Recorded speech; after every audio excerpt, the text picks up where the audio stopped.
SMS வரும். காத்தால பார்த்தீங்கன்னா பை திஸ், இது இன்னைக்கு பயங்கரமாக போகும், அது அப்படி போகும் இப்படி போகும்னு பயங்கரமாக எல்லாம் சொல்லுவாங்க. நம்பவே நம்பாதீங்க.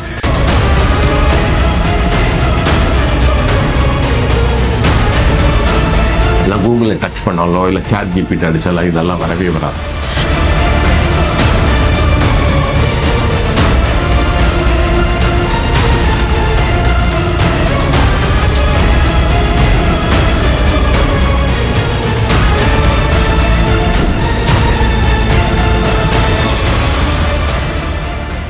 இன்ட்ராடே ட்ரேடை பற்றி நான் ஏற்கனவே 2-3 வீடியோ நான் ரிலீஸ் பண்ணியிருக்கேன். அதில் நான் முதல்ல சொன்ன மாதிரி எனக்கு நல்ல அபிப்பிராயம்லாம் ஒன்றும் கிடையாது.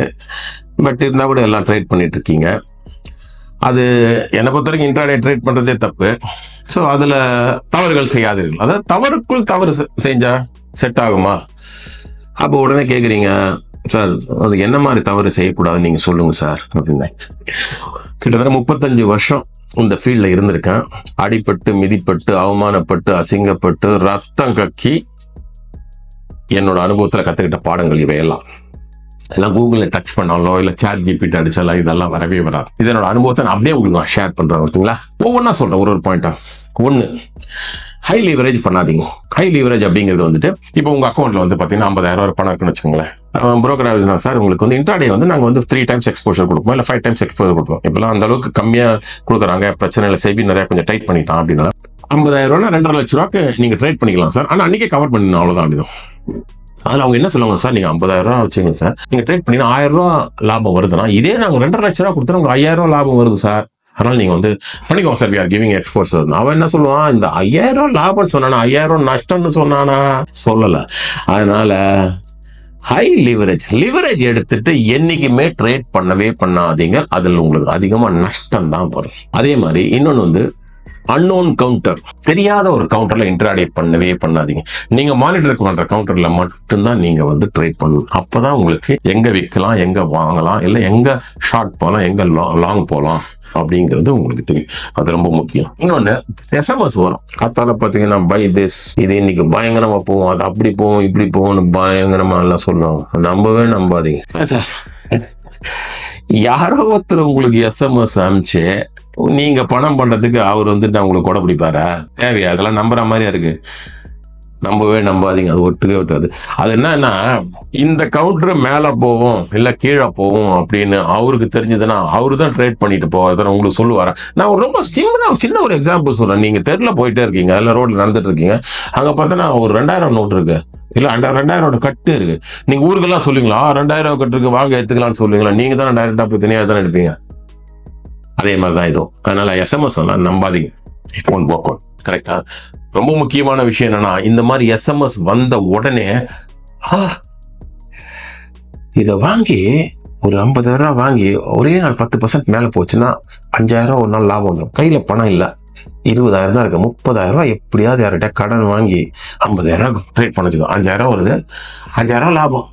அவங்க 30,000 கடன் நான் விட்டுச்சுன்னா மிச்சம் இன்னைக்கு ஒரு லட்டு மாதிரி பணம் பண்ணலாம்னு நினைச்சு நடக்கவே நடக்காது. கடன் வாங்கி இன்ட்ராடே பண்ணாதீர்கள். அதில் ஜெயித்தவர்கள் யாருமே இல்லை, கிட்டத்தட்ட நடக்காது. ஏன் நடக்காதுன்னா, movement of a stock or a share in a single day is very very difficult to predict. So 100% உங்களால வந்துட்டு பணம் பண்ண முடியும்னு சொல்லவே முடியாது. ஓகேங்களா? அதனால எப்படி பார்த்தாலும் நீங்க வந்து கடன் வாங்கி இன்ட்ராடே பண்ணக்கூடாது. இன்னொன்று, இப்போ வந்து பழைய மாதிரிலாம் வந்து யாரும் புரோக்கரேஜ் ஆஃபீஸ்க்கு போய் ட்ரேட் பண்ணுறது கிடையாது. பட் சில பேர் இப்பயும் போகலாம். இல்லை நிறைய பேர் என்ன பண்ணால் வீட்டிலே உட்காந்து பண்ண மாதிரி ஆன்லைனில் ஆப் வச்சு பண்ணுறாங்க சார். ஆன்லைனில் ஆப் பண்ணும்போது சில நேரத்தில் ஃப்ரெண்ட்ஸ் கூட இருக்கலாம், இல்லை நீங்கள் புரோக்கர் ஆஃபீஸ் போகும்போது அங்கேயும் ஃப்ரெண்ட்ஸ் போகலாம் சார்.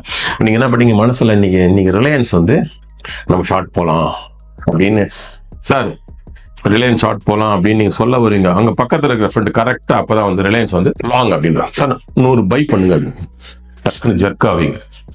என்னடா அது, நம்ம ஷார்ட் போகலான்னு நினச்சேன்னா அவர் லாங்குன்னு சொல்கிறாரு, ஒருவாள் நம்ம தப்போ, நம்மளும் லாங் தான் போகணுமோ அப்படின்னு நினைக்காதீங்க. அவரோட ஜட்ஜ்மெண்ட்ல அவர் லாங் போறாரு, உங்க ஜட்ஜ்மெண்ட்ல நீங்க ஷார்ட் போறீங்க. Rely on your judgement. ஏன்னா நீங்களும் ரிசர்ச் பண்ணிருப்பீங்க, நீங்களும் ஸ்டடி பண்ணிருப்பீங்க, அதுக்கப்புறம் தான் நீங்க டெசிஷன் எடுக்கிறீங்க. அவரு சொன்னதுனால இல்ல அவரோட பொசிஷன் எடுக்கிறதுனால அவர் பொசிஷன் எடுக்கிறது கரெக்ட்னு எந்த விதமான அர்த்தமும் கிடையாது. You go by your own judgement. நீங்க வந்து ஷார்ட் போனோம்னு டிசைட் பண்ண just go short, don't bother. அவர் என்ன பண்றாரு, இந்த காதல வாங்கி அந்த காதல விட்டுருங்க. அவரோட ஜட்ஜ்மெண்ட்ல அவர் லாங் போறாரு. Maybe he is correct, we do not know. But அவர் லாங் போனாலும் டக்கு நம்மளும் அந்த லாங் எடுத்துட்டு சப்போஸ் லாஸ் ஆயிடுச்சுன்னு வச்சுக்கலாம், நாம எடுத்துதான் ஏன் கரெக்ட், அதை விட்டுட்டோம் பாருங்க அப்படின்ற மாதிரி ஒரு ஃபீலிங் வரும். அதனால அவங்க சொன்னாங்க இவங்க சொன்னாங்கன்றதால நீங்களே ஜட்ஜ் பண்ணிட்டு பக்காவா உங்க பொசிஷனை நீங்களே எடுங்க. ஓகேங்களா? அடுத்தது வந்து ஸ்டாப் லாஸ் இல்லாமையோ டார்கெட் இல்லாமையோ இன்ட்ராடே என்னைக்குமே பண்ணவே பண்ணாது. அது உங்களுக்கு பெரிய நஷ்டத்தை கொடுக்கும். ரொம்ப முக்கியமான அடுத்த பாயிண்ட் வந்துட்டு ரிசல்ட் அன்னைக்கு ஆப்ஷன் ட்ரேட் பண்ணவே பண்ணாதீங்க. பெஸ்ட் கவுண்டர் நீங்க நினைப்பீங்க இதுக்கு முந்தின குவார்டர்ல ஃபர்ஸ்ட் கிளாஸ் ரிசல்ட் கொடுத்துருக்கோம், இந்த நல்ல ரிசல்ட் தான் கொடுப்போம், நான் வந்து இன்னைக்கு இன்ட்ராடே வந்து லாங் போறேன், பிரச்சனை கிடையாது. அன்னைக்கே பார்த்து அந்த ரிசல்ட் மோசமா இருக்கும் இல்லையா? ரிசல்ட் நல்லா இருந்தாலும் அந்த கவுண்டர் அன்னைக்கு அடிப்பான், நீங்க என்ன பண்ணுவீங்க, மாட்டிப்பீங்க. ரிசல்ட் அன்னைக்கு எந்த காரணத்தை கொண்டும் ட்ரேட் பண்ணவே பண்ணாதீங்க. மாட்டிங்கன்னா ரிஸ்க், மாட்டிப்பீங்கன்னா எல்லாத்திலையும் மாட்டிப்பீங்கன்னு அர்த்தம் கிடையாது, அது ரிஸ்க், அதனால வேணாம். ஓகேங்களா? அதே மாதிரி இன்ட்ராடே பண்ணும்போது பொறுமை ரொம்ப அவசியம். பொசிஷன் எடுத்த உடனே டக்குன்னு அடுத்த அரை மணி நேரத்துல 15 நிமிஷத்துல நமக்கு வந்துட்டு ப்ராஃபிட் வரும் நீங்க நினைச்சா நடக்கவே நடக்காது. You have to wait, because trading hours 5-6 hours இருக்குல்ல, அது வரைக்கும் பொறுமையா இருந்து பணம் பண்ற வழியை பாருங்க. இம்பேஷண்டா இருக்கவே இருக்காதீங்க. That is very very important. அடுத்தது வந்துட்டு ஆப்பர்ச்சுனிட்டி வர்ற வரைக்கும் வெயிட் பண்ணுங்க.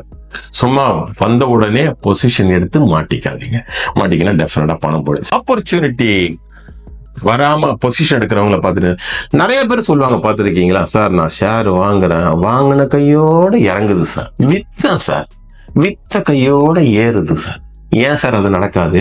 தப்பான விலையில வாங்கினாலோ தப்பான விலையில வித்தாலோ இது நடக்கும். அப்ப நமக்கு தெரியணும் எந்த விலையில வாங்கணும், எந்த விலையில விற்கணும். அந்த விலை வர்ற வரைக்கும் நீங்க பொறுமையா இருந்துதான் ஆகணும், வேற வழியே கிடையாது சார். அப்ப அந்த விலை வரலன்னா ட்ரேட் பண்ணாதீங்க. சிம்பிள், ட்ரேட் பண்ணாதீங்க. டெய்லி ட்ரேட் பண்ணணும்னு அவசியம் இருக்கான்னா எந்த அவசியமும் கிடையாது. நீங்க போனோன்னு அப்படியே அச்சும் கிடையவே கிடையாது. நீங்க எதுக்கு ஸ்டாக் மார்க்கெட்ல ட்ரேடிங் வரீங்க? பணம் பண்றதுக்காக தானே. சும்மா ட்ரேட் பண்றது அந்த த்ரில்ல என்ஜாய் பண்றதுக்கு பணம் வேணும். பணம் வேணும்னா அதுக்கு சில ரூல்ஸ் அண்ட் ரெகுலேஷன்ஸ்ல அதை ஃபாலோ பண்ணா மட்டும்தான் வந்து பணம் வரும். அடுத்தது ரொம்ப முக்கியமான விஷயம் என்னன்னா வந்து நீங்க ட்ரேட் பண்ண வரும்போது மனசுக்குள்ள நினைச்சுக்கோங்க, கரெக்டா நான் ஐ வில் புக் ப்ராஃபிட். அதே மாதிரி ஸ்டாப் லாஸ் போட்டுங்க, புக் ப்ராஃபிட் பண்ணுங்க, கரெக்டா வெளில வந்துருங்க. அதுக்கப்புறம் அந்த கவுண்ட்ல திருப்பி ட்ரேட் பண்ணாதீங்க, இது தேவையில்லாது, அதோட முடிச்சுட்டு போயிடுங்க. புரியுங்களா? இந்த தவறுகள்லாம் நீங்க வந்து இன்ட்ராடேல பண்ணாம இருந்தீங்கன்னா உங்களுக்கு லாபம் வருதோ இல்லையோ, லாபம் இன்ஃபேக்ட் வரலாம், வரும் அப்படின்னு நான் எதிர்பார்க்கிறேன். நஷ்டம் அதிகம் இல்லாம இருக்கும். அப்படியே நஷ்டத்தோட சிராய்ப்போட நீங்க தப்பிச்சுக்கலாம். ஓகேங்களா? நன்றி, வணக்கம்.